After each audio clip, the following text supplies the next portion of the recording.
Hi வணக்கம். இதுதான் வந்து பார்த்திங்கன்னா கொடிப்பருத்தின்னு சொல்லுவாங்க.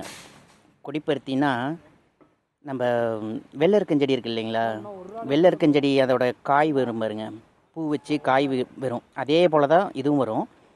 ஆனால் அது வந்து சாப்பிட முடியாது. பட் இது வந்து சாப்பிடலாம். எப்படின்னா அதுக்குள்ளே இது வந்து பிஞ்சு இது நல்லா பெருசாகணும். பெருசானதுக்கப்புறம் இதை எடுத்து உள்ளுக்குள்ளே இருக்கிற அந்த பஞ்சு மாதிரியே இருக்கும், அதெல்லாம் எடுத்துகிட்டு இதை சின்ன சின்னதாக அறுத்து போட்டு பொரியல் மாதிரி செஞ்சு சாப்பிட்லாம். இது வந்து கொடிப்பருத்தின்னு சொல்லுவாங்க. இது வந்து அவ்வளோ சீக்கிரம் நமக்கு கிடைக்காது. நான் இங்கே ஒரு வீடு கட்டிகிட்ருக்குறோம். அந்த இடத்துக்கு வந்தேன்னா அப்படியே பார்த்தேன். அப்படியே எடுத்து ஒரு வீடியோ ஒன்று போடலாமே யூடியூப்பில் அப்படின்னு போடுறேன். நல்லாயிருக்கும். பார்த்திங்கன்னா அது நிறைய இருக்குது பாருங்கள். இதெல்லாம் பிஞ்சு சும்மா துளியுண்டு இப்போ தான் வைக்கிது. இது எங்கேயாவது வேலியோரங்களில் மட்டும்தான் இது வரும்.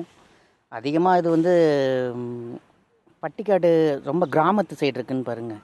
இந்த கிராமத்து சைடில் தான் வந்து இதெல்லாம் யூஸ் பண்ணுவாங்க. இந்த மாதிரிலாம் செஞ்சு சாப்பிடுவாங்க.